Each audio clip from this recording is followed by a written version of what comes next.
Om Swastiastu. Perkenalkan, nama saya Pandi Putu Nadia Paramita, NIM 026 kelas A1. Di sini saya akan mempresentasikan hasil seminar proposal yang saya buat dengan judul Perencanaan dan Perancangan Fasilitas Klub Spa di Sanur, Bali. Di sini dimulai dari pernyataan Bali sebagai best destination wisata health and wellness di Asia yang saya temukan pada halaman website Asia Spa and Wellness. Selanjutnya, saya mencari beberapa data mengenai kunjungan wisatawan ke Bali. Yang pertama yaitu jumlah kunjungan, jalur kedatangan, dan jumlah akomodasi yang saya cari pada halaman website BPS Bali. Lalu dari data tersebut dapat saya simpulkan mulai dari jalur kedatangan dan jumlah akomodasi didominasi oleh Bali bagian selatan.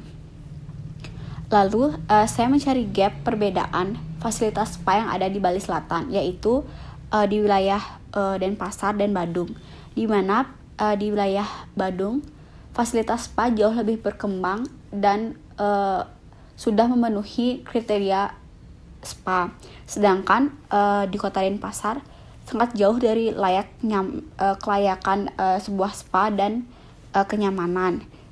Padahal kota Denpasar memiliki potensi stres paling tinggi karena kepadatan dan tuntutan hidupnya yang tinggi. Lalu akhirnya terpilihlah kota Denpasar sebagai lokasi penelitian. Untuk mengetahui minat pengguna spa di kota Denpasar, saya membagikan kuesioner kepada 100 responden yang sebagian besar berminat ke spa. Untuk hasil kuesionernya sudah saya tampilkan pada slide, bisa dilihat untuk lebih detailnya. Dari kota Denpasar, terpilihlah kawasan wisata Sanur karena merupakan destinasi wisata yang banyak dikunjungi wisatawan karena memiliki potensi pantai, serta letaknya yang dekat dengan pusat kota Denpasar sehingga mudah pula dijangkau oleh masyarakat lokal. Ini merupakan beberapa pemetaan fasilitas spa di kawasan wisata Sanur. Terdapat 55 fasilitas spa. Lalu untuk itu ada beberapa foto dari beberapa fasilitas spa yang ada di Sanur.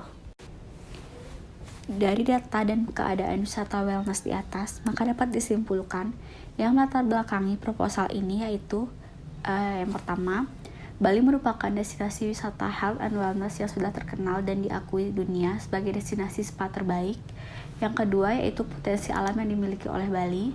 Yang ketiga, kunjungan wisatawan ke Bali yang terus meningkat terutama Bali bagian selatan. Yang keempat, Bali Selatan khususnya kota Denpasar yang tinggi akan tingkat stres masyarakatnya karena padatnya aktivitas dan tingginya tuntutan hidup. Yang kelima yaitu spa juga dapat menjadi stimulus untuk pengembangan pariwisata. Selain itu, ada beberapa permasalahan yang ada di lapangan saat ini, yaitu yang pertama, fasilitas spa yang ada saat ini jauh dari standar kenyamanan sebuah wisata wellness. Yang kedua, belum adanya fasilitas wisata wellness yang kompleks dalam satu lingkungan site di kota Denpasar. Maka, untuk menjawab permasalahan yang ada, khususnya dalam segi arsitektur, yaitu dengan menghadirkan fasilitas wisata wellness yang kompleks dan nyaman sehingga mempercepat proses healing. Maka muncul judul Perencanaan dan Perancangan Klub Spa di Sanur, Bali. Selanjutnya, untuk menentukan spesifikasi klub spa, saya menggunakan studi preseden dan studi literatur.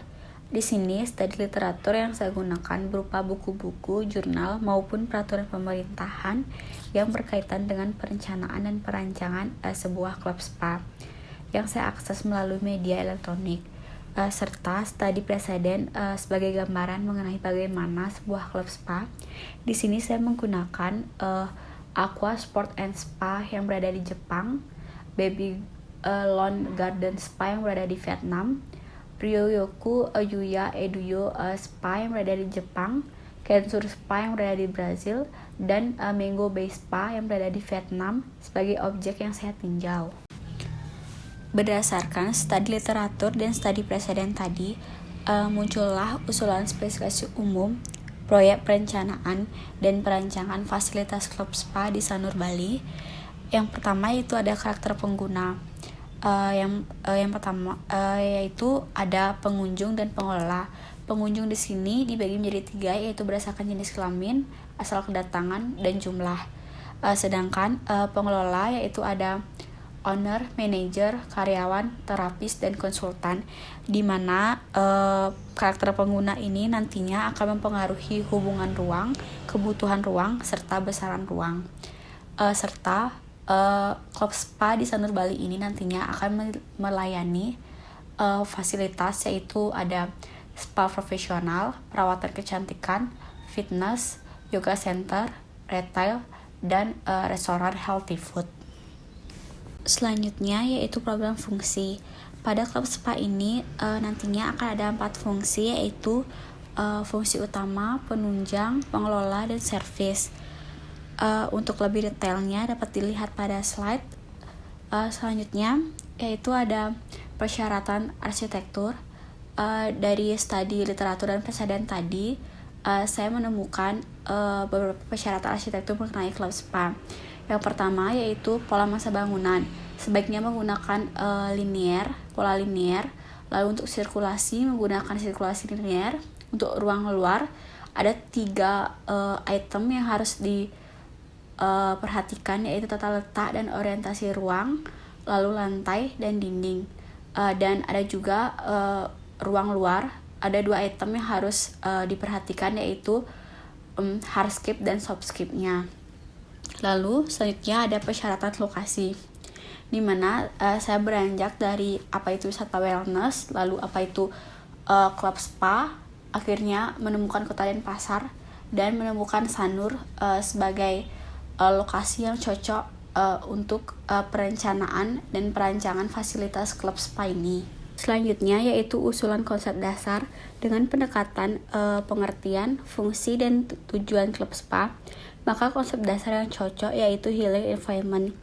Ada 3 pendekatan yang digunakan dalam konsep healing environment, yaitu alam, panca indera, dan psikologis, yang nantinya akan diaplikasikan pada master plan, bangunan, sirkulasi, ruang dalam, dan ruang luar.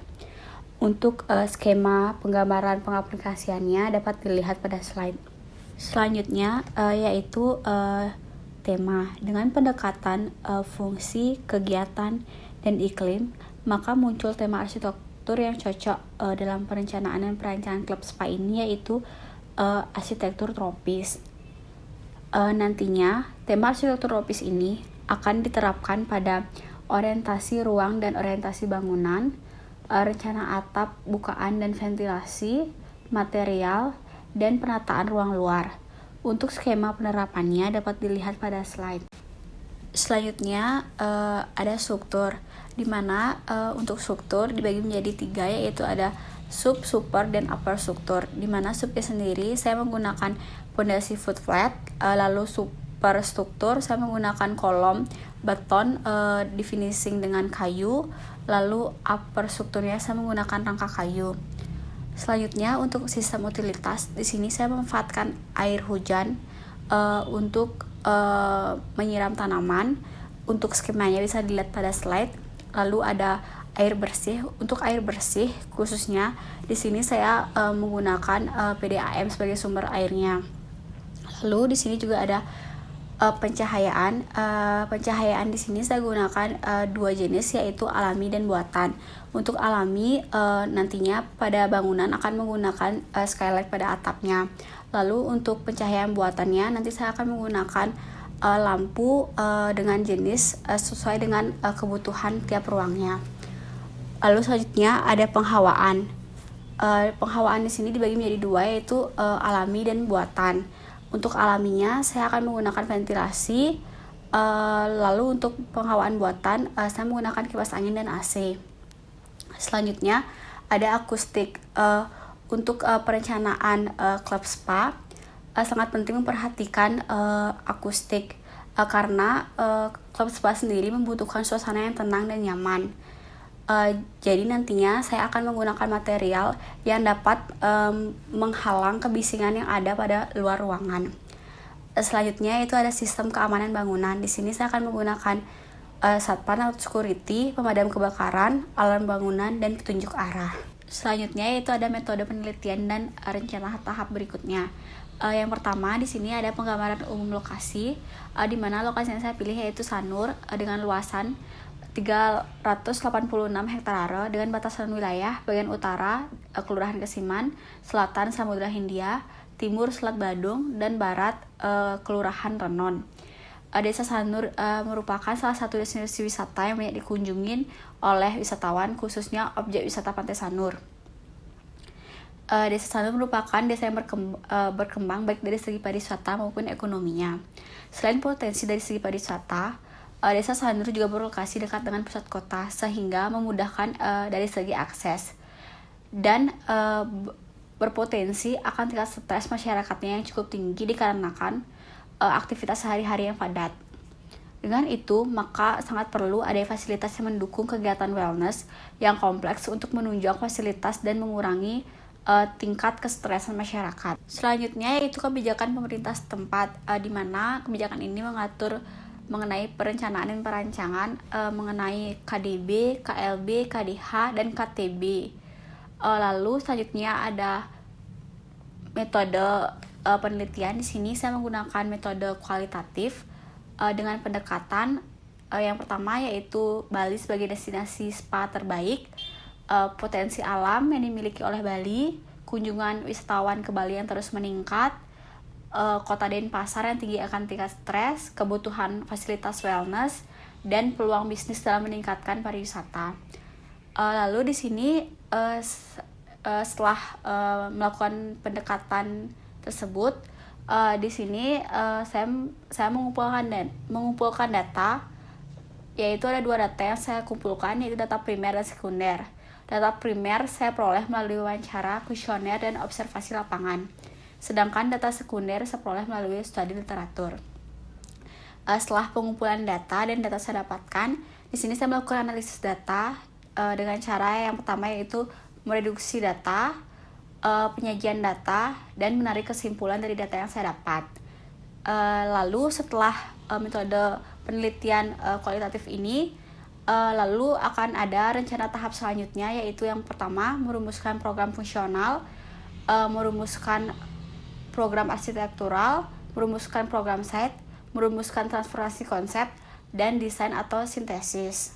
Sekian presentasi yang dapat saya sampaikan. Mohon maaf jika ada salah kata. Terima kasih atas perhatiannya. Om Santi Santi Santi Om.